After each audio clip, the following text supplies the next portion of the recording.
Good morning, all of you. In today's lecture, we will discuss about the reactions of alkanes. The reactions of alkane includes the oxidation reaction, the halogenation reaction.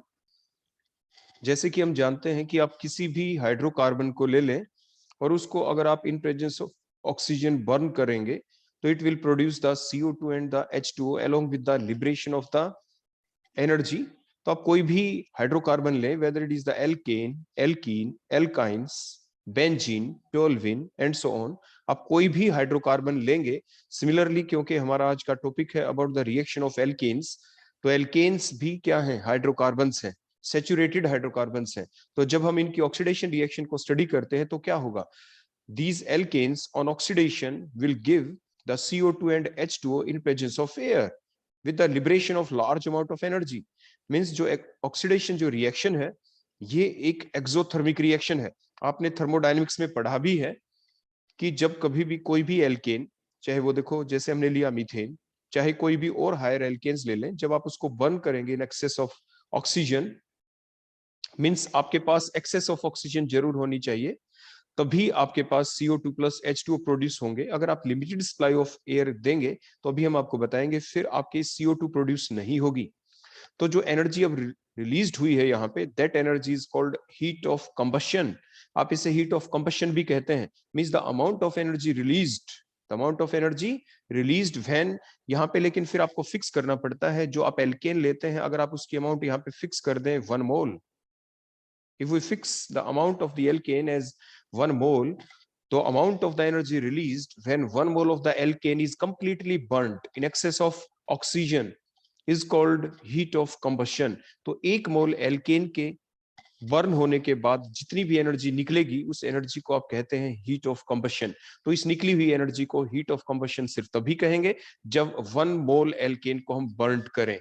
अगर आप 2 मोल को burn करते हैं तो आप mathematically calculate कर लें कि 2 मोल के बर्न होने से इतनी एनर्जी निकल गई, 1 मोल के बर्न होने से जो भी एनर्जी निकलेगी उसे आप कहेंगे हीट ऑफ कंबशन. नेक्स्ट, जितने भी आपके जो एल्केन होते हैं, ये आपके मेन कॉन्स्टिट्यूएंट्स क्यों होते हैं आपके एलपीजी में, गैसोलीन के अंदर, केरोसिन ऑयल, डीजल, इनको आप एज ए फ्यूल यूज करते हैं. Why we use this LPG, gasoline, kerosene oil, diesel extra as a fuel?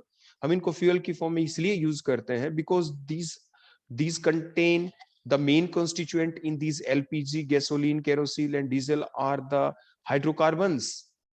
वो आपके हाइड्रोकार्बन ही होते हैं, जैसे एल्केन होते हैं.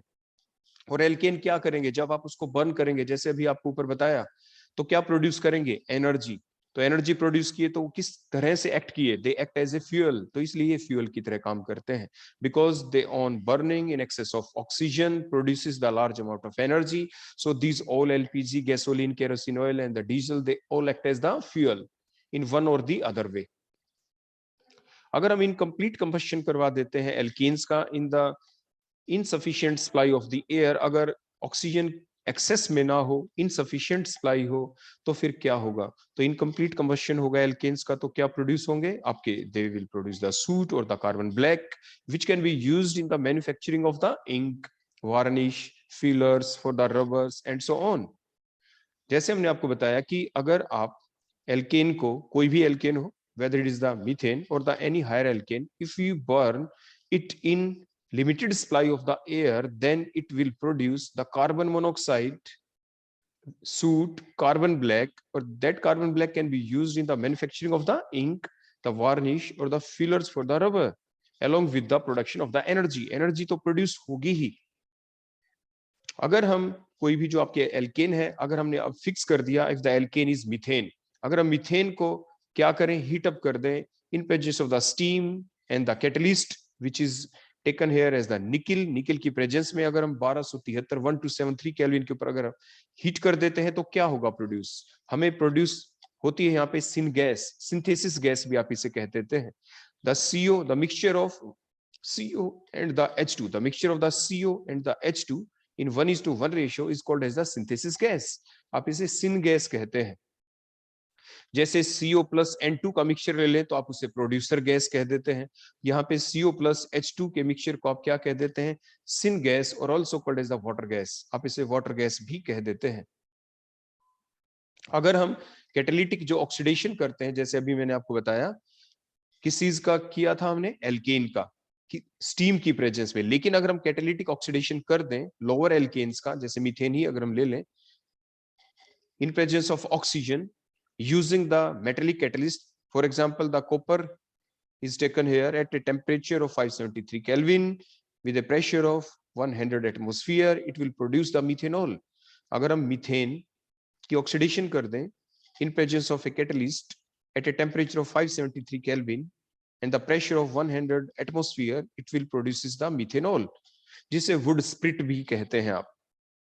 अगर हम मीथेन की ऑक्सीडेशन कर दें in presence of molybdenum oxide by applying some pressure, then it will produce the methanol. It will produce the methanol along with the water.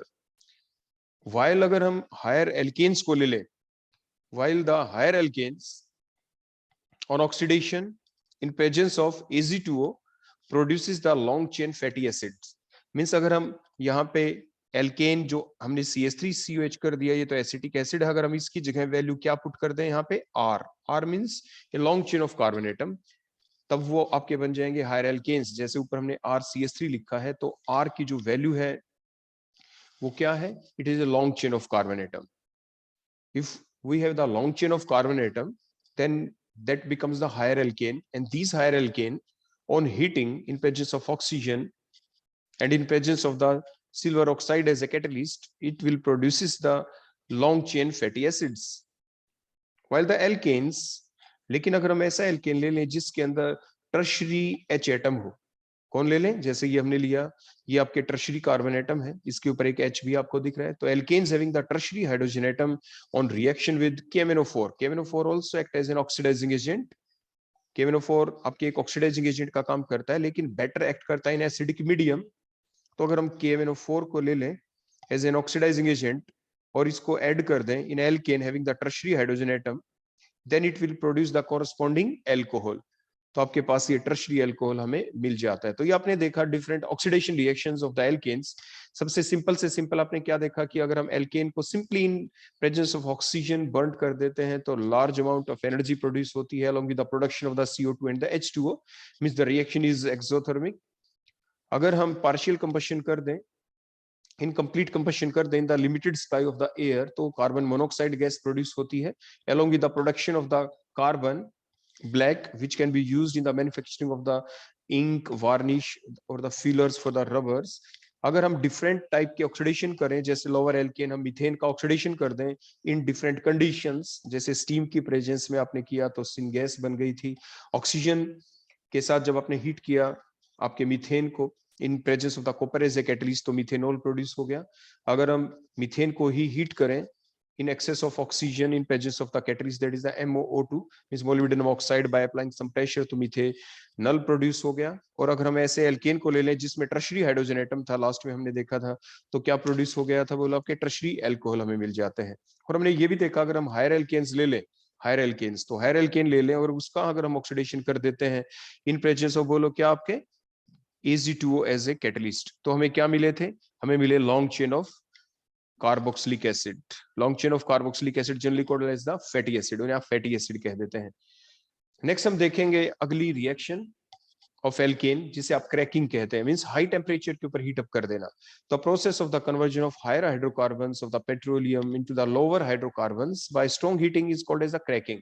Means higher hydrocarbon, for example आपने n octane लिया, उसको strongly heat किया, strongly heat करने से carbon carbon के बीच की जो chain है, उसके कार्बन कार्बन के बीच के जो डिफरेंट बॉन्ड्स है, they get break to different extent. आपके पास लार्ज मोल्स होंगे, फॉर एग्जांपल एन ऑक्टेन आपके पास कंटेनर में है, तो एन ऑक्टेन का एक मॉलिक्यूल नहीं है, आपके पास बहुत सारे मॉलिक्यूल्स होंगे, किसी एक मॉलिक्यूल में क्लीवेज कहीं से होगी, किसी दूसरे में कहीं से।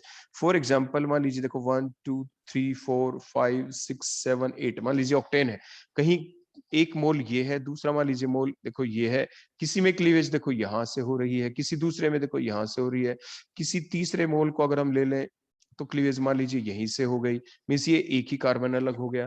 कहने का मतलब क्या है कि आपके पास जो एक कंटेनर होता है उसके अंदर आपने जो एन ऑक्टेन लिया, जब आप उसको स्ट्रांगली हीट करते हैं तो जो हर एक मोल को इक्वल अमाउंट में, इक्वल प्रोपोर्शन के अंदर हीट नहीं मिल रही होती, because the some of the molecule in the container are present at the periphery. For example देखो आपके पास एक कंटेनर है, कुछ मॉलिक्यूल जो एन ऑक्टेन मॉलिक्यूल इसके सेंटर में है, कुछ इसके पेरिफेरी पे है, कुछ बॉटम के ऊपर है।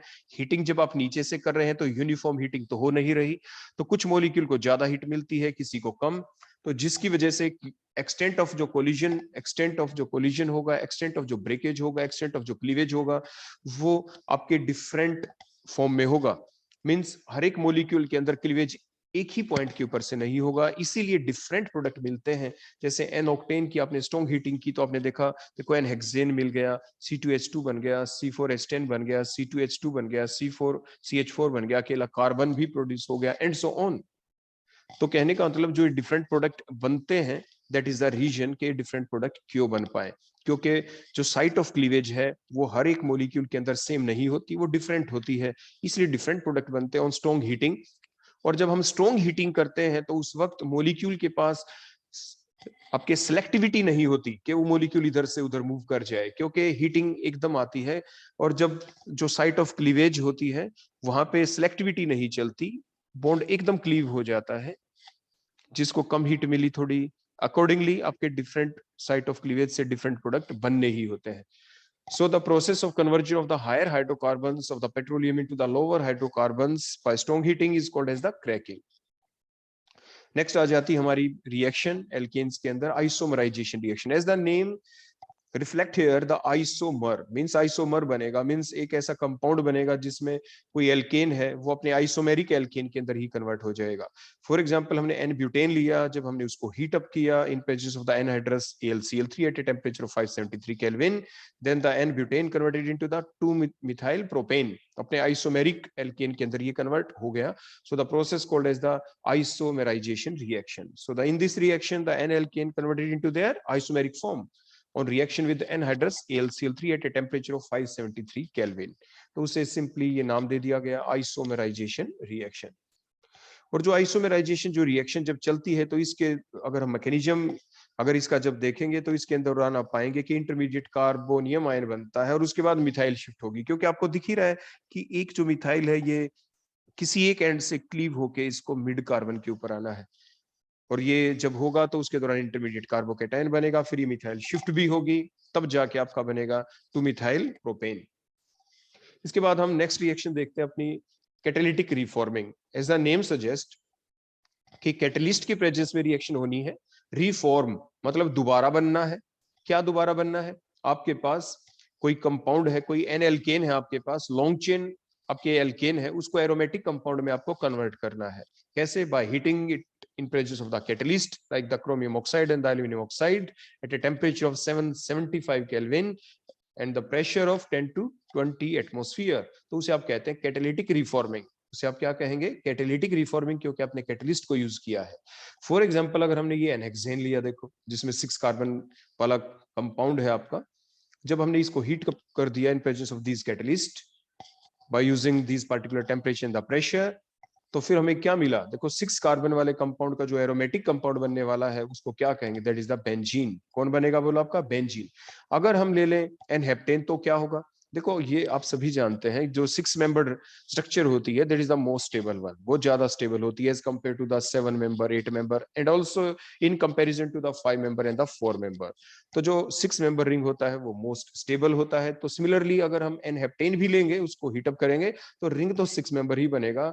जो एक कार्बन एक्स्ट्रा है वो आपके एल्काइल ग्रुप की प्रेजेंस में मिथाइल ग्रुप की प्रेजेंस की फॉर्म के अंदर प्रेजेंट रहेगा। तो एन हेप्टेन को जब हमने हीटअप किया उसी टाइप से इन presence of this CrO2 and the Al2O3 catalyst at a temperature of 775 Kelvin and a pressure of 10 to 20 atmosphere, it will give a benzene ring containing a methyl group on it. That compound called as the methyl benzene or the common name is toluene. तो आपके टोल्विन produce हो जाता है। तो ये थी आपकी catalytic reforming. Next reaction हम लेते हैं सब्स्टिट्यूशन रिएक्शन ऑफ एल्केन। ये रिएक्शन ज्यादा इंपॉर्टेंस रखती है, आप ध्यान रखें। जितनी भी पीछे रिएक्शन देखी वो हमने पहले इसलिए बताई क्योंकि वो स्मॉलर पार्ट है। उनकी आपकी प्रैक्टिकल एप्लीकेशन जरूर है उनकी, क्योंकि जैसे हमने बताया ऑक्सीडेशन जो रिएक्शन थी उसकी प्रैक्टिकल एप्लीकेशन क्यों है, क्योंकि जितने भी फ्यूल हम यूज करते हैं अपने ऑटोमोबाइल्स के अंदर यूज करते हैं, पेट्रोल डीजल, वो क्या है, वो आपके हाइड्रोकार्बन ही है, एल्केन्स ही है। जब उनको हम हीटअप करते हैं in presence of the excess of oxygen तो एनर्जी लिबरेट होती है, तभी हमारे व्हीकल चलते हैं। वो प्रैक्टिकल एप्लीकेशन है उनकी, काफी इंपॉर्टेंट रिएक्शन है। लेकिन जब हम कन्वर्जन पॉइंट ऑफ व्यू से लिखें, एग्जामिनेशन पॉइंट ऑफ व्यू से अगर हम देखें, तो ये जो पार्ट है हमारा कन्वर्जन के दौरान ये ज्यादा यूज होने वाला है, जो कि सब्स्टिट्यूशन रिएक्शन ऑफ एल्केन है। तो इस दौरान हम आपको बता दें कि कोई भी कन्वर्जन आ जाए which get started from the alkane, कोई भी ऐसा कन्वर्जन जब आपको ये कह दिया जाए convert that alkane, convert methane into this much, convert alkane into this much, किसी भी चीज में कन्वर्ट करवाएं, तो जो फर्स्ट स्टेप होती है, फर्स्ट स्टेप हमेशा ही किसी भी एल्केन के अंदर वो कोई और नहीं, वो हेलोजिनेशन रिएक्शन ही होगी। आप किसी भी एल्केन के अंदर सबसे पहले हेलोजिनेशन ही कर सकते हैं और फिर फर्दर आप उसको और किसी कंपाउंड में कन्वर्ट कर सकते हैं। आप डायरेक्ट एच हटा के सिर्फ हेलोजन ही लगाएंगे, चाहे वो क्लोरीन हो चाहे ब्रोमीन हो, एनीथिंग, कोई भी हेलोजन हो, आप हेलोजन ही लगाएंगे, आप हेलोजिनेशन रिएक्शन ही करेंगे। तो सब्स्टिट्यूशन रिएक्शन का जो पार्ट है हमारा, जो हम पढ़ने वाले हैं, तो alkane undergo the substitution reaction with different reagents. तो सबसे पहले हम कुछ ऐसी रिएक्शंस लेंगे जो थोड़ी कम इंपॉर्टेंस रखती हैं। जैसे मैंने बताया, आमतौर पे जब हम कोई रिएक्शन करते हैं वो हम हेलोजिनेशन करते हैं, लेकिन उसके अलावा भी कुछ रिएक्शन ऐसी हैं जो जिसके लिए हमें कुछ स्पेसिफाइड कंडीशन चाहिए, पहले हम उनको डिस्कस कर लेते हैं, उसके बाद हम हेलोजिनेशन की तरफ प्रोसीड कर जाएंगे। तो सबसे पहले हम देखते हैं नाइट्रेशन को। अगर हमारे पास कोई एल्केन है, फॉर एग्जांपल मीथेन है, अगर हम इसके अंदर नाइट्रिक एसिड डाल के टेम्परेचर कर दें 700 केल्विन, 700 केल्विन टेम्परेचर कर दें, तो नाइट्रेशन रिएक्शन हो जाएगी, नाइट्रोमीथेन हमें मिल जाएगा। लेकिन नाइट्रोमीथेन बनाने का तरीका यही एक नहीं, तरीके और भी हैं जो अभी मैंने आपको बताया, आगे हम उसको डिस्कस भी करेंगे।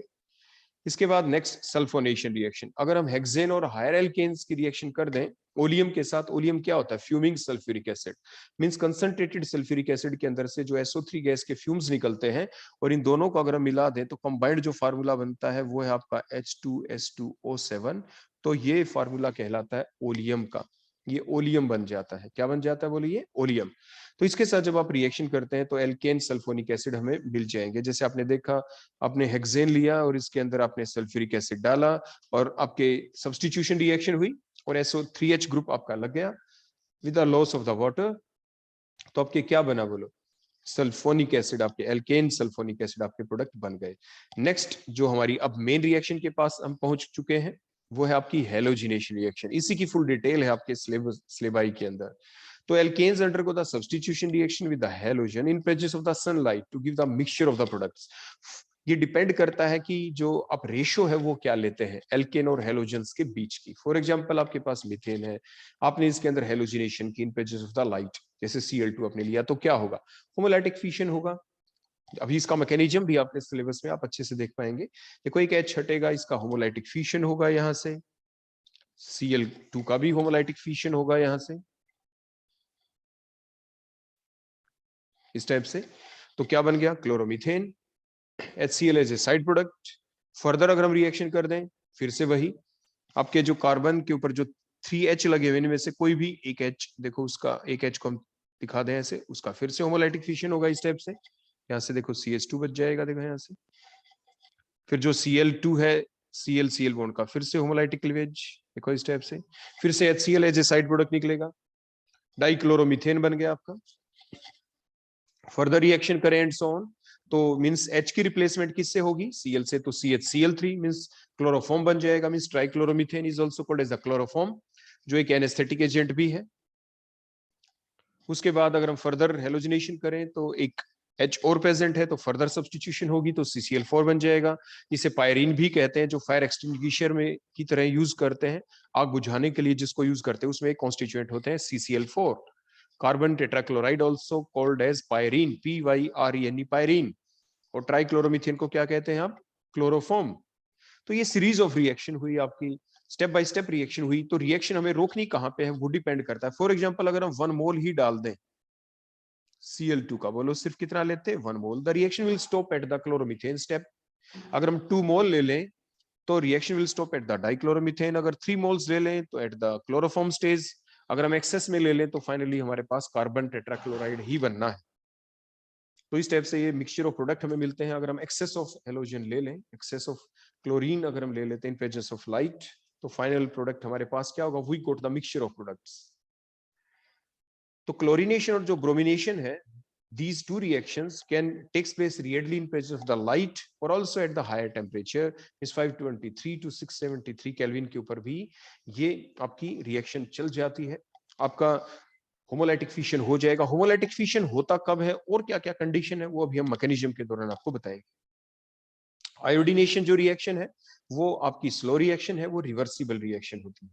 अगर हम मीथेन के अंदर आयोडीनेशन करते हैं तो आपका प्रोडक्ट तो वही बनेगा। देखो जैसे क्लोरीनेशन में आपने देखा कि सब्स्टिट्यूशन हुई, H को रिप्लेस किया हेलोजन ने, halogen here is the iodine, तो क्या बन जाएगा CH3I, तो ये I है यहाँ पे CH3I, आयोडो मीथेन बनेगा या मिथाइल आयोडाइड आप इसे कह सकते हैं। तो साइड प्रोडक्ट क्या बनेगा, HI। इस रिएक्शन को हम मोर फेवरेबल कैसे कर सकते हैं ताकि ये रिवर्सिबल ना रहे, फॉरवर्ड डायरेक्शन में ही चले। तो जो HI बना है, अगर हम इस HI को यहाँ से रिप्लेस कर दें, तो HI को रिप्लेस कुछ इस टाइप से किया जाए कि रिएक्शन मोर फॉरवर्ड हो जाए, तो इसलिए हम डालते हैं ऑक्सीडाइजिंग एजेंट। तो ऑक्सीडाइजिंग एजेंट आपने क्या लिया, जैसे नाइट्रिक एसिड आप ले सकते हैं, HiO3 ले सकते हैं। वो क्या करेगा, देखो ऑक्सीडाइजिंग एजेंट वो प्रोवाइड करेंगे, तो HI, और देखो मैं इसका एक मोल और लिख दूं, देखो ऐसे HI, तो क्या होगा, देखो ये H2 और ये O, H2O बन गया देखो, प्लस में I2, देखो ये I2, और I2 क्या करेगा, it will further react with methane and make the reaction more forward. ये फर्दर मीथेन के साथ रिएक्ट करके रिएक्शन को मोर फॉरवर्ड कर देगा। फ्लोरिनेशन जो रिएक्शन है वो आपकी कैसी रिएक्शन है, फ्लोरीन क्योंकि आप जानते हैं it is the strongest oxidising agent, it is very reactive species, तो इसलिए जो फ्लोरीन के साथ जब हम एल्केन की रिएक्शन करेंगे तो ये इतनी फास्ट रिएक्शन होती है कि एक्सप्लोजन हो जाता है। Explosion means the reaction is highly exothermic, reaction जो है हाईली एक्सोथर्मिक है, वो इसलिए क्योंकि फ्लोरीन इज मोर रिएक्टिव। इसको कम रिएक्टिव कैसे बनाया जाता है, bye diluting it with H2 के साथ इसकी डाइल्यूशन करके। अब हम देखेंगे मैकेनिज्म हेलोजिनेशन रिएक्शन का।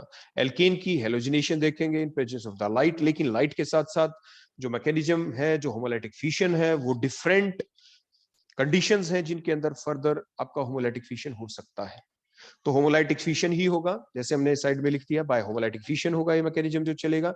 हेल्पर ऐसे आप याद करते हैं, पहले भी हमने आपको लेक्चर दिया था, उसके दौरान आपको ये बता चुके हैं, HELPR, HELPER याद ना रखें, HELPR हेल्पर है। H means heat, means high temperature आप कर दें, या इलेक्ट्रोलाइसिस कर दें, या इलेक्ट्रिक आर्क मींस लाइट की प्रेजेंस में, या पेरोक्साइड्स डाल दें, या रेडिकल इनिशिएटर्स ले लें।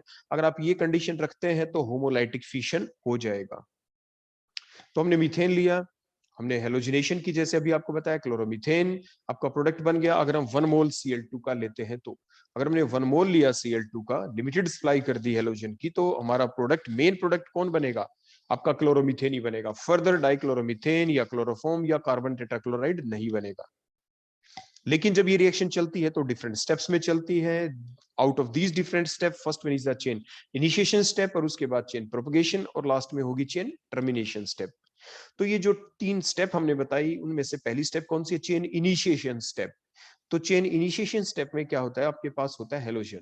देखो हमने ये Cl2 लिया, हम क्लोरीनेशन को एक्सप्लेन कर रहे हैं यहाँ पे। सिमिलरली आपकी ब्रोमिनेशन भी आप ले सकते हैं। तो इन दिस स्टेप क्या होगा, तो हेलोजन मॉलिक्यूल्स का क्या होगा, ब्रेकिंग होगा यहाँ पे Cl-Cl बॉन्ड का।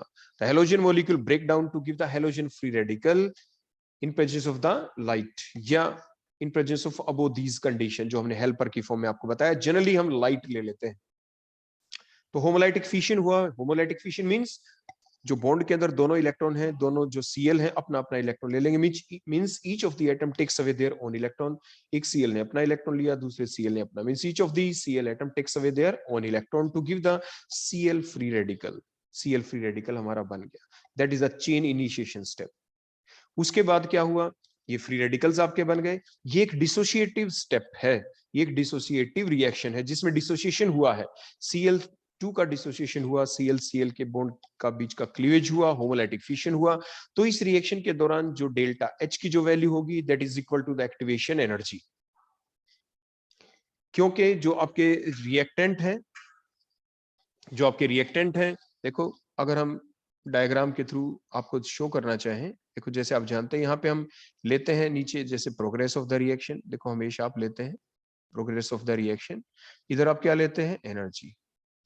मान लीजिए यहाँ पे हमने ये Cl2 लिया, देखो इस टाइप से Cl2, ठीक है, तो that is called the energy of the reactant, इसे आप एनर्जी ऑफ रिएक्टेंट कहते हैं।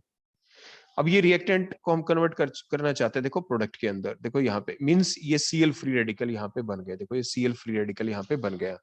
अब ये जो एनर्जी मिली ये कहां से मिली, ये बाय हमने इन प्रेजेंस ऑफ लाइट ली है या हीटिंग के द्वारा ली है। So that energy which is taken from the outside by any mean, जो ऊपर हेल्पर जो हमने लिखा, कोई भी तरीका क्यों ना हो, जो हमें एक्टिवेशन एनर्जी मिली means the extra amount of energy required to convert the Cl2 in the Cl free radical.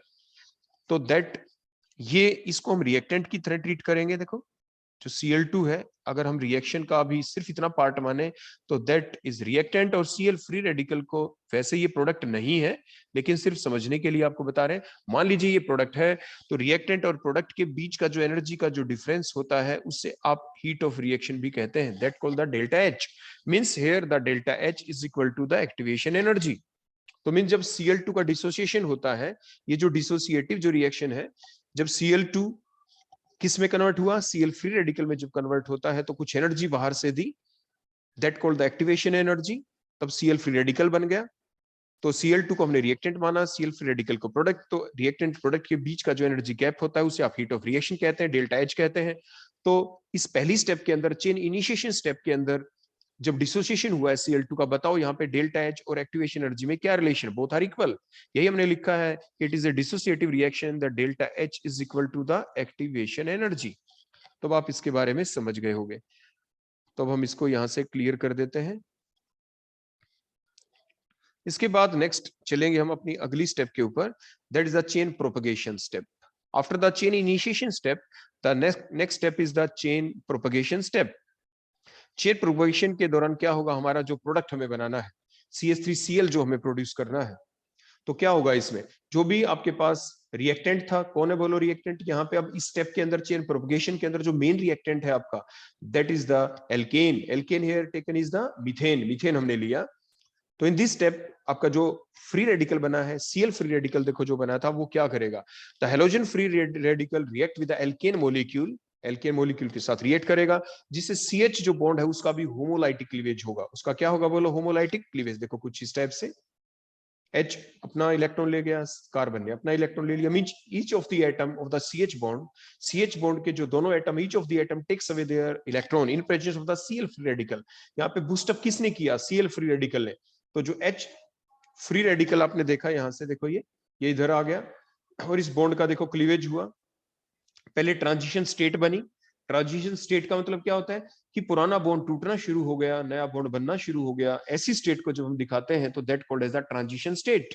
तो ये ट्रांजिशन स्टेट बन गई, जिसमें हमने डॉटेड डॉटेड से दिखाया, मींस C और H के बीच जो पहले से बॉन्ड बना हुआ था दैट स्टार्ट ब्रेकिंग, और H और Cl के बीच कोई बॉन्ड नहीं था, दैट बॉन्ड स्टार्ट फॉर्मिंग, वो बॉन्ड बनना शुरू हो गया। तो ट्रांजिशन स्टेट बन गई यहाँ पे। और ट्रांजिशन स्टेट बनने के बाद हम आगे बताएं भी गए कि ये तो फिलहाल क्लोरीनेशन रिएक्शन है, chlorine is more reactive as compare to the bromine. अगर हम ब्रोमीन के साथ आगे कंपैरिजन करेंगे तो इसलिए क्लोरीन क्योंकि ज्यादा रिएक्टिव है, Cl फ्री रेडिकल जल्दी बनेगा, Cl फ्री रेडिकल जल्दी से रिएक्ट कर जाएगा एल्केन के साथ, मिस ट्रांजिशन स्टेट एकदम पहुंच जाएगी। Transition state will reach at once, वो एकदम पहुंच जाएगी, कम एक्टिवेशन एनर्जी से पहुंच जाएगी, कम एनर्जी की रिक्वायरमेंट होगी इस ट्रांजिशन स्टेट को पहुंचने के लिए। क्यों, देखो ट्रांजिशन स्टेट किस में जल्दी बनेगी, जो स्पीसीज ज्यादा रिएक्टिव है, chlorine is more reactive, bromination अगर हम यहाँ पे करते हैं ब्रोमीन इज लेस रिएक्टिव, तो ये ट्रांजिशन स्टेट धीरे धीरे पहुंचती, में ज्यादा एनर्जी की रिक्वायरमेंट होती, कम एनर्जी की रिक्वायरमेंट से थोड़ी एनर्जी दी और एकदम ये यहाँ पे हम पहुंच गए ट्रांजिशन स्टेट में। ये हमने लिख रखा है साइड में कि during the chlorination the transition state reached earlier due to the high reactivity of the Cl free radical. तो ये हमने यहाँ पे शो किया। उसके बाद हम क्या करेंगे, further reaction will takes place. अब बॉन्ड पूरी तरह से टूट जाएंगे, CH3 फ्री रेडिकल बन गया, प्लस में HCl एज ए प्रोडक्ट आपका बन गया। क्या बन गया, HCl एज ए प्रोडक्ट। अब जो CH3 फ्री रेडिकल बना है इट विल फर्दर रिएक्ट, अभी चेन प्रोपगेशन ही चलेगी। Now that CH3 free radical further react with the Cl2 molecule, another Cl2 molecule, which further causes the homolytic fission of the Cl-Cl bond, Cl-Cl bond का further homolytic cleavage हो जाएगा। देखो one of the Cl take their own electron, other Cl take their own electron, और इस type से CH3Cl बन जाएगा। देखो CH 3Cl फ्री रेडिकल का, कार्बन का अपना इलेक्ट्रॉन, Cl अपना फ्री रेडिकल लेके, देखो ये Cl फ्री रेडिकल प्लस में क्या बन गया, chloro methane, Cl free radical. अब जो ये Cl फ्री रेडिकल देखो यहाँ पे बना है, ये दोबारा से बोलो किसके साथ रिएक्ट करेगा, ये दोबारा से इस स्टेप के अंदर, ऊपर वाली स्टेप के अंदर पहुंच जाएगा। चेन प्रोपगेशन स्टेप के अंदर 2 सब स्टेप हैं, देयर आर 2 सब steps in the chain propagation step. जो चेन प्रोपगेशन वाली जो स्टेप है, इसके अंदर 2 सब स्टेप हैं। पहली स्टेप में क्या हुआ, जो आपका मीथेन था Cl फ्री रेडिकल के साथ रिएक्ट किया और आपके मिथाइल फ्री रेडिकल बना प्लस HCl। अगली स्टेप में CH3 फ्री रेडिकल आपके Cl2 मॉलिक्यूल के साथ रिएक्ट किया और आपका प्रोडक्ट बन गया CH3Cl और Cl फ्री रेडिकल जनरेट हो गया। Cl फ्री रेडिकल जनरेट होने से वो दोबारा जो ऊपर वाली स्टेप है उसके अंदर अपनी प्रेजेंस शो करेगा, further react, it will further react with the methane molecule and so on. ये दोनों स्टेप आपस में रिपीट होती चली जाएंगी, इसलिए इसको कहते हैं चेन प्रोपगेशन स्टेप। इसलिए इसको आप क्या कहते हैं, चेन प्रोपगेशन स्टेप। तो ये प्रोसेस बार बार चलती चली जाएंगी। लास्ट में क्या होगा, chain termination step. Termination means जो भी फ्री रेडिकल है वो आपस में कंबाइन कर जाए, the different free radicals combine among themselves without giving the new free radical, that called the chain termination step. For example Cl के साथ कंबाइन होकर Cl2 प्रोड्यूस कर दे, या जो CH3 फ्री रेडिकल है वो Cl फ्री रेडिकल के साथ कंबाइन करके CH3Cl दे दे, या ऐसा भी तो हो सकता है कि CH3 फ्री रेडिकल दूसरे CH3 फ्री रेडिकल के साथ कंबाइन करके क्या दे दे, इथेन प्रोड्यूस कर दे, ऐसा भी हो सकता है। मींस प्रोबेबिलिटी कोई भी हो सकती है। मींस चेन टर्मिनेशन स्टेप का मतलब होता है the free radical will combine among themself, different free radical का आपस में कंबाइन हो जाना, उसे कहते हैं चेन टर्मिनेशन स्टेप। उसे आप क्या कहेंगे, चेन टर्मिनेशन स्टेप। तो इस स्टेप से जो आपकी हेलोजिनेशन रिएक्शन थी एल्केन की, उसके अंदर ये डिफरेंट स्टेप्स होती हैं, chain initiation, chain propagation, chain termination step, इस स्टेप से। और ये जैसे अभी हमने आपको बताया था कि जो बीच वाली स्टेप है ये ज्यादा इंपॉर्टेंस रखती है, चेन प्रोपगेशन, क्योंकि इसके अंदर फर्दर 2 सब स्टेप होती है। अब हम आगे मैथमेटिकल तरीके से जो डाटा हमने इकट्ठा किया उसके बेसिस के ऊपर हम बताएंगे कि आपकी कौन सी स्टेप ऐसी है जिसे हम कहेंगे जो रिएक्शन की रफ्तार के ऊपर डिपेंड करती है। उसे कहते हैं, जो आपने पढ़ा है ना, मैकेनिज्म ऑफ द रिएक्शन का मतलब क्या होता है, the steps through which the reaction takes place. और रेट डिटरमिनिंग स्टेप कौन सी होती है, the slowest step is called as the rate determining step. वो भी हम मैथमेटिकल जो डाटा होगा उसके बेसिस के ऊपर ही हम उसको एक्सप्लेन कर सकते हैं। जो लास्ट वाली स्टेप थी चेन टर्मिनेशन स्टेप, ये एक एसोसिएशन रिएक्शन है जिसमें एक्टिवेशन एनर्जी 0 होगी। जैसे कि चेन इनिशिएशन स्टेप में आपने देखा था वो एक डिसोसिएशन स्टेप थी जिसमें डेल्टा एच किसके इक्वल था, एक्टिवेशन एनर्जी के इक्वल था। और जो फाइनल स्टेप है चेन टर्मिनेशन स्टेप, उसमें एक्टिवेशन एनर्जी क्या होगी, वो 0 होगी। नेक्स्ट अभी हम देखो इस डायग्राम के थ्रू हम बताते हैं जो अभी हमने बताया। मान लीजिए आपके पास कोई रिएक्टेंट है, देखो ध्यान से देखेंगे आप। मान लीजिए ये हमारे पास रिएक्टेंट हमने लिया और यहाँ पे हम ये कोई रिएक्शन मान लीजिए चलती है और हमें ये शो करना है कि यहाँ पे ट्रांजिशन स्टेट बन गई। एक दूसरी स्टेप मान लीजिए हम ऐसे दिखा दे, देखो इस स्टेप से, देखो इस स्टेप से ये दिखा दे। तो मीन्स एक रिएक्शन हमने ऐसी दिखाई जिसमें ज्यादा एक्टिवेशन एनर्जी चाहिए, दूसरी हमने ऐसे दिखाई जिसमें कम एक्टिवेशन एनर्जी चाहिए। एक ट्रांजिशन स्टेट यहाँ पे बनी है। एक मान लीजिए रिएक्शन क्लोरीनेशन की थी, एक ब्रोमिनेशन की थी। आप ध्यान से बताएं कि which require more activation energy. आपको पता है कि जो क्लोरीनेशन रिएक्शन थी, मैंने बताया था जब क्लोरीनेशन आप करते हैं, नीचे हमारे पास बोलो कौन है यहाँ पे, एल्केन। तो जब क्लोरीनेशन करते हैं तो उसके दौरान हमने देखा था एक्टिवेशन जो ट्रांजिशन स्टेट है दैट विल रीच्ड अर्लियर, एकदम पहुंच जाती, because it requires less activation energy. जबकि दूसरी स्टेप अगर हम ब्रोमिनेशन कर दें तो उसके अंदर ये ज्यादा एक्टिवेशन एनर्जी हम शो कर देंगे। तो कहने का मतलब क्या है, एग्जाम में अगर इस टाइप से एक डायग्राम में कुछ ग्राफ दे दें तो उसके बेसिस पे आपसे पूछ लें बताओ कौन सा ग्राफ किसका है, तो जैसे मैंने भी आपके सामने लिख के दिखाया, जो डॉटेड वाली लाइन का था उसमें हमने कम एक्टिवेशन एनर्जी दिखाई कि एल्केन जब क्लोरीन के साथ रिएक्ट करेगा ट्रांजिशन स्टेट किसमें जल्दी पहुंचेगी, तो जो ज्यादा रिएक्टिव है उसमें ट्रांजिशन स्टेट एकदम पहुंच जाएगी, तो वो क्लोरीनेशन रिएक्शन होगी as compare to the bromination which required the more activation energy. तो ऐसे इसलिए हमने ये यहाँ पे आपको ड्रा करके दिखाया। ओवरऑल ये फाइनल डायग्राम सिर्फ क्लोरीनेशन का हमने शो किया है कि जिसमें आपने देखा ये यहाँ पे 2 स्टेप हमने कौन सी दिखा रखी है, दीज आर, ये जो डायग्राम है ये सिर्फ चेन प्रोपगेशन स्टेप का है। चेन प्रोपगेशन में आपने देखा था देयर आर 2 सब स्टेप थी ना, 2 सब स्टेप। पहली सब स्टेप क्या थी? देखो शुरू में तो क्या हुआ था, आपने देखा था चेन इनिशिएशन में कि जो Cl के बीच के बॉन्ड का जो क्लीवेज हुआ था, Cl फ्री रेडिकल देखो बन गए थे स्टेप से। ये फर्स्ट स्टेप थी आपकी, जब Cl फ्री रेडिकल बना था। आगे फिर क्या हुआ था देखो, वो हमने यहाँ पे शो किया है, सब कुछ यहाँ पे दिखा रखा हमने, only about the chain propagation step. Methane है यहाँ पे, ये Cl free radical which comes from the chain initiation step, इन दोनों के बीच रिएक्शन हुई, फिर ट्रांजिशन स्टेट देखो बनी थी, यहाँ पे ट्रांजिशन स्टेट बनेगी, कुछ एनर्जी चाहिए, that called as the energy of activation. उसके बाद आपके क्या बन गए थे, आपके ये देखो मिथाइल फ्री रेडिकल बन गया था, methyl free radical with the formation of the HCl। अब जो मिथाइल फ्री रेडिकल बना, it further react with in the next step, that methyl free radical जो यहाँ पे प्रोडक्ट की फॉर्म में बना है, ये सेकंड का ए पार्ट था यहाँ पे, ये सेकंड का बोलो क्या था, ए पार्ट। चेन प्रोपगेशन स्टेप का फर्स्ट पार्ट यहाँ पे फिनिश हो गया, देखो यहाँ पे मैंने डॉटेड लाइन लगा दी, यहाँ पे यहाँ तक था। अब सेकंड पार्ट की तरफ चलते हैं, सेकंड चेन प्रोपगेशन स्टेप का बी पार्ट। वहां पे जो मिथाइल फ्री रेडिकल बना था, it further react with Cl2 और दोबारा से ट्रांजिशन स्टेट बन के, और फाइनल क्या बन जाता है बोलो, chloromethane with the generation of the Cl2। और मैंने बताया था जो ये Cl यहाँ पे बना, ये किस में दोबारा से इंक्लूड हो गया था, इट फर्दर रिएक्ट विद बोलो क्या, एल्केन, मीथेन के साथ दोबारा से ये रिएक्ट कर जाता है, एंड सो ऑन, रिएक्शन लगातार चलती चली जाती है। तो ये हमने डायग्राम के थ्रू दिखाया, किस चीज को, सिर्फ चेन प्रोपगेशन स्टेप को हमने शो किया है। चेन प्रोपगेशन के अंदर जो 2 सब स्टेप थी उनको हमने शो किया है यहाँ पे इकट्ठे एक ही डायग्राम के अंदर, इसे एनर्जी लेवल डायग्राम कहा जाता है। नेक्स्ट अब हम देखेंगे what are the different evidences in favour of the above mechanism, के जो हेलोजिनेशन रिएक्शन चलती है एल्केन की, वो फ्री रेडिकल मैकेनिज्म से ही चलती है, इसको हम कैसे करें प्रूव। इसको प्रूव करने के लिए कुछ हमारे पास एविडेंस है, कुछ प्रमाण है, जिसके बेसिस के ऊपर हम कहेंगे कि हाँ, जो मैकेनिज्म था आपका हेलोजिनेशन रिएक्शन का, वो एक फ्री रेडिकल मैकेनिज्म ही था। वो क्या, कि अगर हम हेलोजिनेशन रिएक्शन को करते हैं डार्क में, तो halogenation of the alkane can not takes place in the dark, वो डार्क के अंदर रिएक्शन नहीं चलती। क्लोरीनेशन की डार्क के अंदर नो रिएक्शन। सेकंड, अगर हम क्या करें, हमने क्या किया कि टेट्रा इथाइल लेड ले लिया, हमने क्या ले लिया, TEL, टेट्रा इथाइल लेड अगर हम ले लेते हैं, तो ये टेट्रा इथाइल लेड को अगर हम लें और डार्क के अंदर ही अगर हम इसको हीट कर देते हैं टेट्रा इथाइल लेड लेके, फिर क्या होगा, यहाँ पे एक फ्री रेडिकल जनरेट हो जाता है, इथाइल फ्री रेडिकल जनरेट हो जाता है, और ये जो इथाइल फ्री रेडिकल जो बन गया, अब ये चेन को इनिशिएट कर देगा। Now the halogenation reaction of the alkane can takes place, means वैसे नहीं चल रही थी डार्क में, लेकिन हमने एक ऐसा सब्सटेंस डाला जो कि क्या है, जो कि एक फ्री रेडिकल को जनरेट करने वाला, means addition of the substance having the sources of free radical.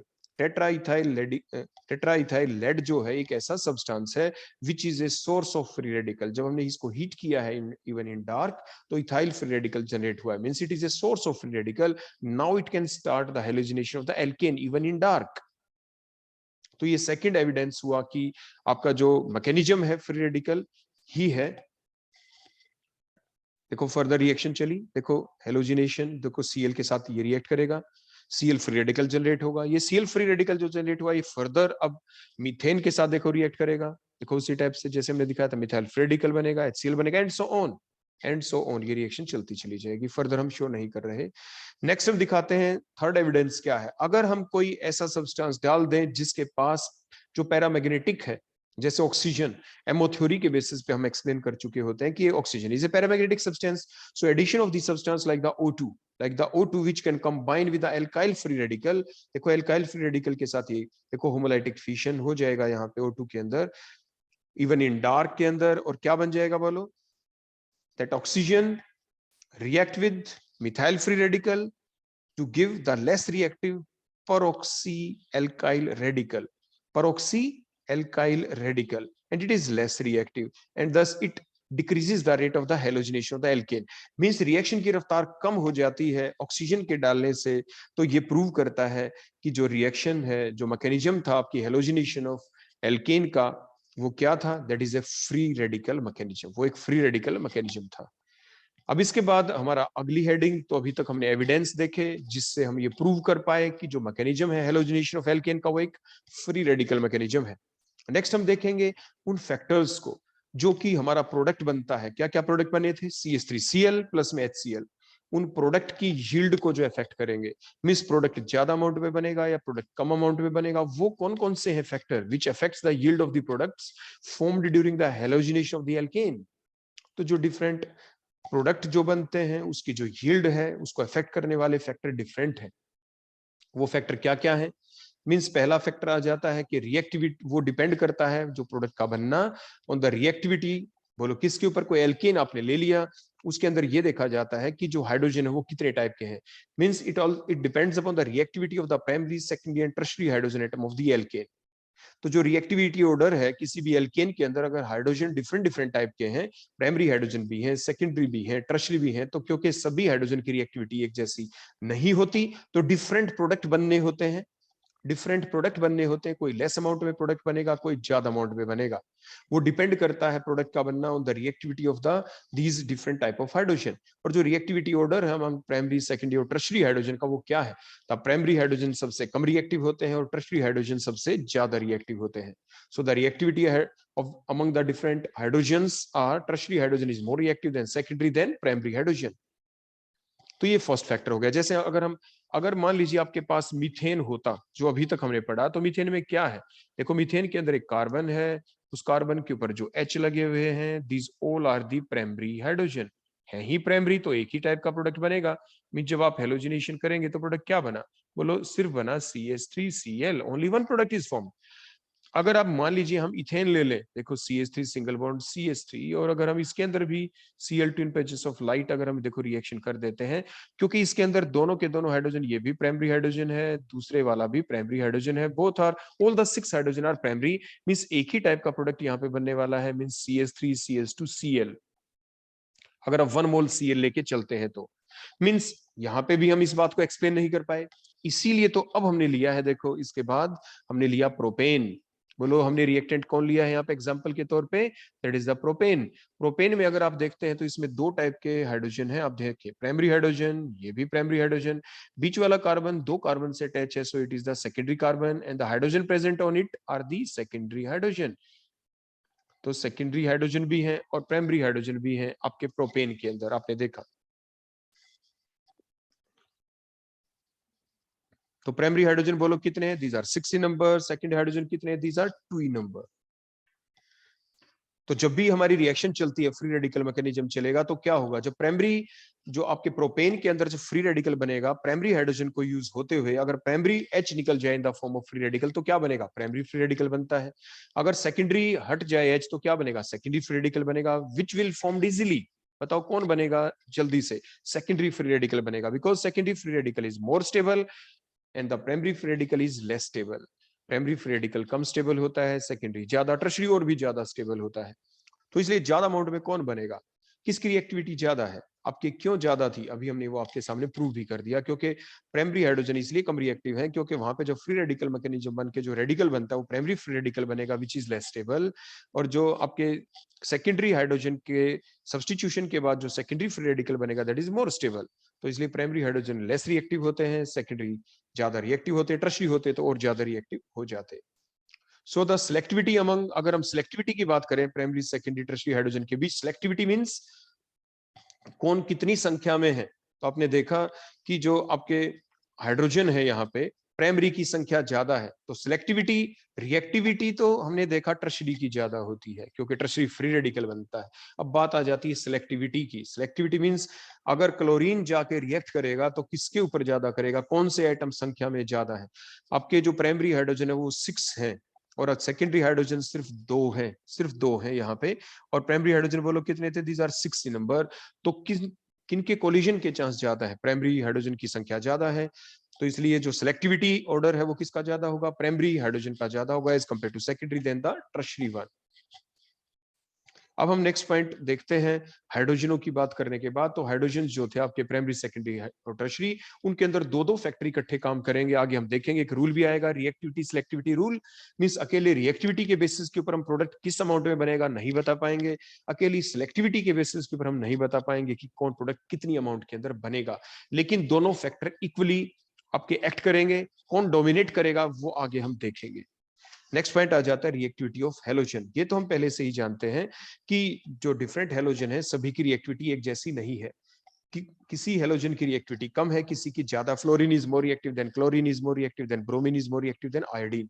Means the relative rate at which the different halogen reacts with alkane is called their reactivity, वो उसकी रिएक्टिविटी कहलाती है। और जो reactivity order है different halogens का वो क्या है, F2 is more reactive than Cl2 is more reactive than Br2 is more reactive than iodine. ये डिफरेंट हेलोजन्स का रिएक्टिविटी ऑर्डर है। अब ये हेलोजन अगर मान लीजिए हम फ्लोरिनेशन ही करते हैं, तो फ्लोरिनेशन करेंगे तो किसके साथ, फॉर एग्जांपल ऊपर जो प्रोपेन लिया उसके साथ।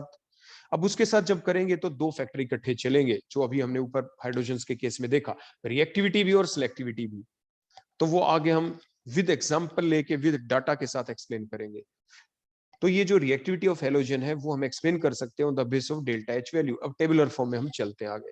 देखो जो स्टेप हम सारी पढ़ चुके हैं, अगर हम फ्लोरिनेशन, क्लोरिनेशन, ब्रोमिनेशन, आयोडीनेशन सारी देखेंगे, सभी के बारे में क्या क्या डाटा आया हमारे पास वो हम देखने वाले हैं। पहली स्टेप बोलो क्या थी, सबसे पहली स्टेप थी that is the chain initiation step. और जो चेन इनिशिएशन स्टेप थी उसमें क्या होता था, डिसोसिएटिव रिएक्शन थी वो, जिसमें डिसोसिएशन होता था। देखो हेलोजन था, एक्स और एक्स के बीच में जो बॉन्ड था उसका होमोलैटिक फिशन होता था, आपके हेलोजन फ्री रेडिकल बन जाते हैं। जब ये हेलोजन फ्री रेडिकल बने, कुछ ना कुछ एनर्जी भी चाहिए, that called as the activation energy. और हमने देखा था जो डिसोसिएटिव स्टेप होती है इसके अंदर delta H is equal to the activation energy. Delta H और एक्टिवेशन एनर्जी दोनों सेम होती हैं, दोनों की वैल्यू सेम थी, हमने पीछे आपको बताया था। तो फिर जो डिसोसिएटिव इसकी एक्टिवेशन एनर्जी की जो वैल्यू होगी, जो रिक्वायरमेंट होगी, अगर हम फ्लोरिनेशन करते हैं तो देखें जब ये एफ फ्री रेडिकल अगर बने तो कितनी एनर्जी की जरूरत पड़ेगी, that is the real data, that is the plus means इतनी एनर्जी की जरूरत पड़ेगी 158.9 किलो जूल पर मोल। अगर क्लोरिनेशन करते हैं तो मींस सीएल फ्री रेडिकल बने तो 242.5 किलो जूल पर मोल। एक मोल अगर हमारे पास Cl2 का है, अगर उसको हम ब्रेकेज करें, उसकी डिसोसिएशन करते हैं, Cl फ्री रेडिकल बनता है, so that much amount of energy is required 242.5 kilo joule पर मोल। अगर ब्रोमिनेशन करते हैं तो 192.3 किलो जूल पर मोल energy is required. While in case of the iodination, I2 का डिसोसिएशन करते हैं तो कितनी एनर्जी की जरूरत होगी, 150.5 किलो जूल पर मोल एनर्जी इज रिक्वायर्ड। लेकिन ये जो मैचिंग है, जो एनर्जी यहां से हमें मिली, इस डाटा से मिली, ये तो हमारा जो रिएक्टिविटी ऑर्डर है उसके साथ मैच ही नहीं करती। जो ये फर्स्ट स्टेप है इसके अंदर जो रिएक्टिविटी जो ऑर्डर आया वो क्या आया, बोलो किस में कम एनर्जी देनी पड़ी, डाटा क्या कहता, आयोडीन में सबसे कम देनी पड़ी 150.5 किलो जूल पर मोल, means iodine is more reactive then, फिर फ्लोरीन में देनी पड़ी तो iodine is more reactive then fluorine, fluorine is more reactive than bromine and bromine is more reactive than chlorine. But it is against the real activity order जो अभी हमने पीछे देखा था, जो क्या था कि F2 is more reactive than chlorine, chlorine is more reactive than bromine, is more reactive than iodine. इसीलिए जो फर्स्ट स्टेप है it is not responsible for the real reactivity order among the halogens. तो halogen का जो real reactivity order है उसको ये first step explain नहीं करती है, तो ये रेट डिटरमिनिंग स्टेप नहीं हो सकती। अब हम चलते हैं अपनी सेकंड स्टेप की तरफ। ये डाटा आपको याद करना है, अगर पेपर के अंदर आ जाता है कि what are the different factor which affects, जो किसको अफेक्ट करते हैं, product formed during the halogenation of the alkane. तो जो पीछे हमने स्टार्ट किया था ये डाटा थोड़ा हमें याद रखना पड़ जाता है। तो अभी आपने देखा था हेलोजिनेशन की जो सेकंड स्टेप थी वो क्या थी, चेन प्रोपगेशन स्टेप, और इसके अंदर 2 सब स्टेप है।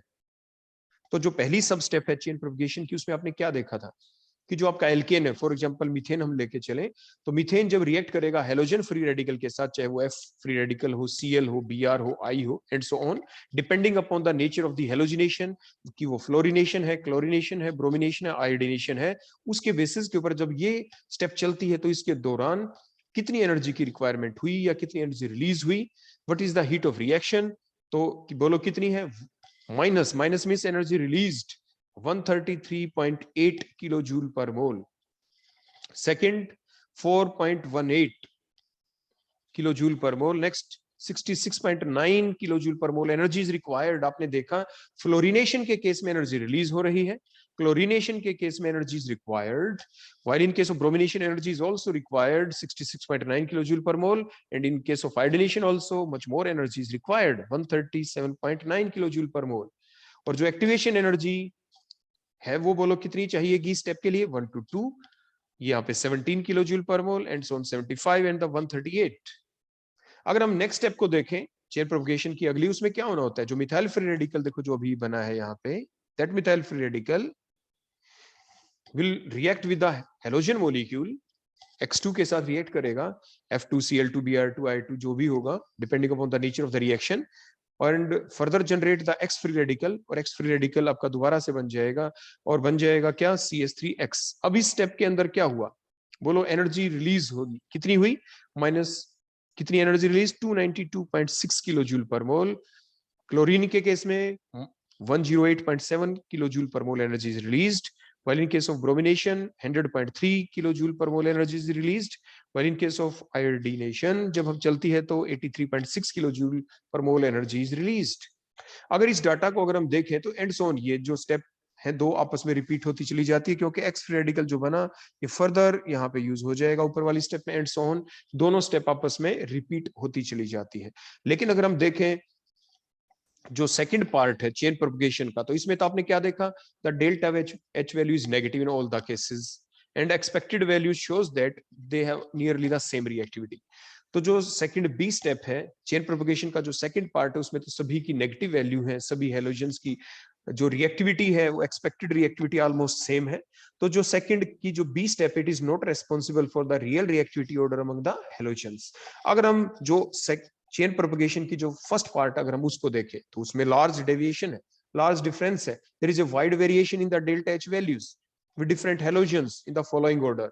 वो क्या हुआ कि F2 is more reactive than chlorine, is more reactive than bromine, is more reactive than iodine. ये आपको एक्टिवेशन एनर्जी के बेसिस के ऊपर भी दिख रहा है और डेल्टा एच के बेसिस पे भी आपको दिखाई दे रहा है। तो इसीलिए जो स्टेप जिसके ऊपर जो आपकी रेट डिटरमिनिंग स्टेप है, जो रियल रिएक्टिविटी ऑर्डर को एक्सप्लेन कर पाई हैलोजेंस की, वो कौन हुई, second a step. Chain propagation का जो ए पार्ट है, mean second a step is the responsible for the real reactivity order among the halogens, and thus the chain propagation 2A is the rate determining step in the halogenation of the alkane।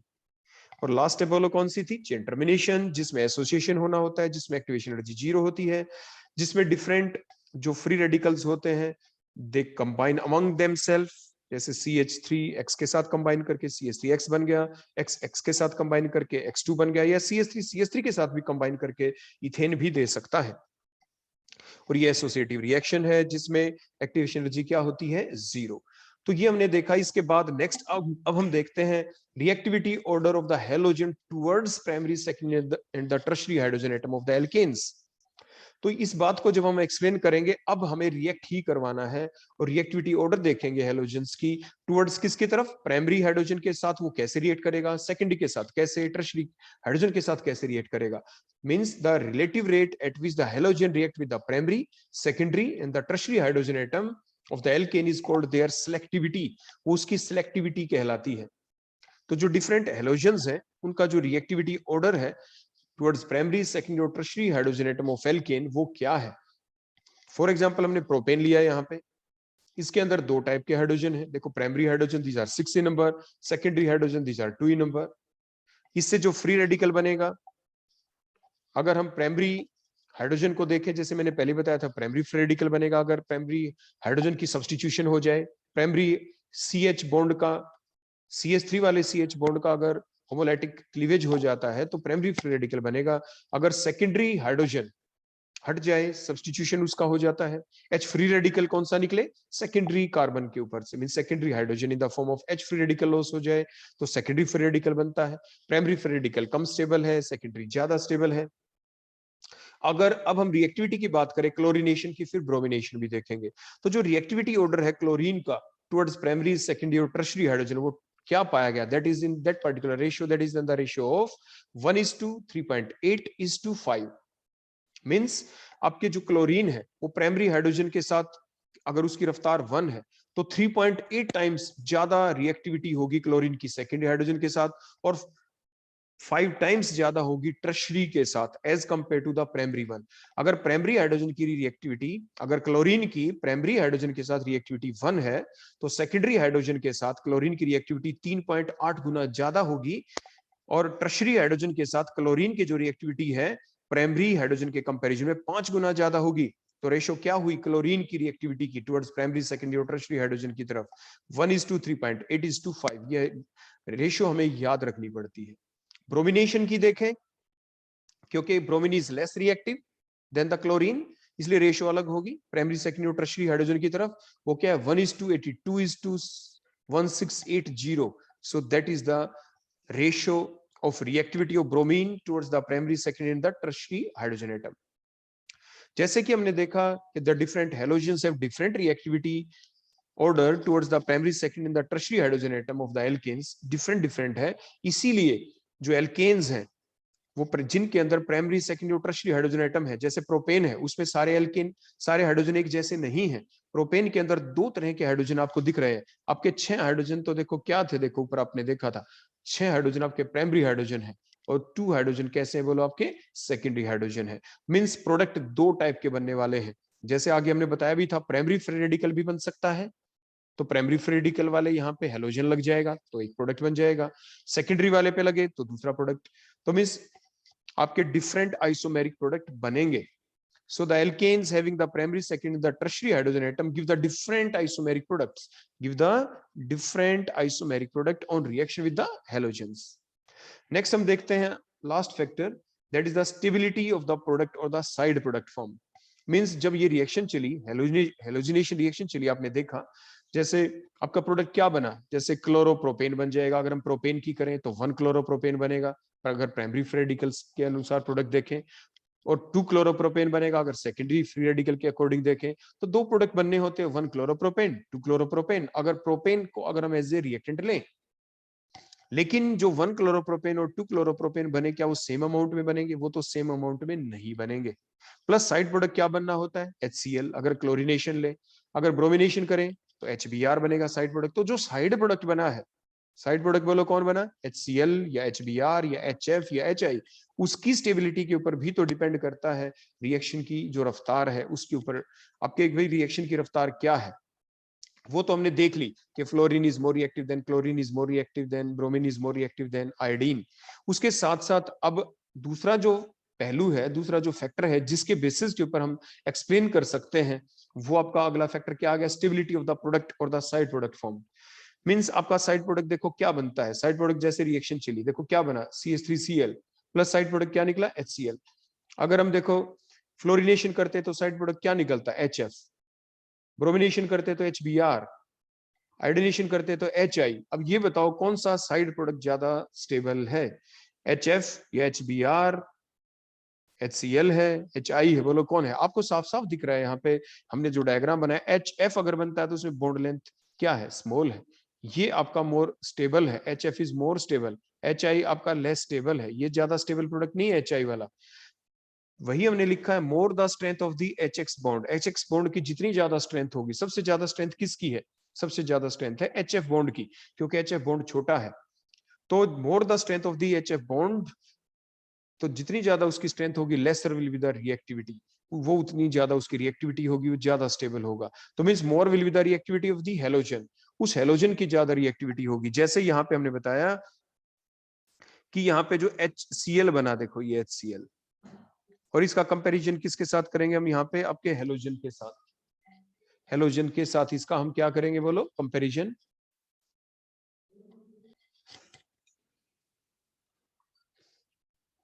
तो आपकी जो reaction है, इसकी जो रफ्तार है, उसकी जो रिएक्टिविटी है, जो फैक्टर्स हैं डिफरेंट, उन डिफरेंट फैक्टर्स के अंदर वो कौन भी आ गया? The stability of the product और द साइड प्रोडक्ट फॉर्म। अगर साइड प्रोडक्ट जो बना है अगर वो ज्यादा स्टेबल है, ज्यादा स्टेबल मींस वो जल्दी जल्दी बनना चाहेगा, वो जल्दी जल्दी बनेगा। इट मींस जो रिएक्टेंट थे, जो आपका हेलोजन उधर हमने ले रखा, वो ज्यादा रिएक्टिव होगा।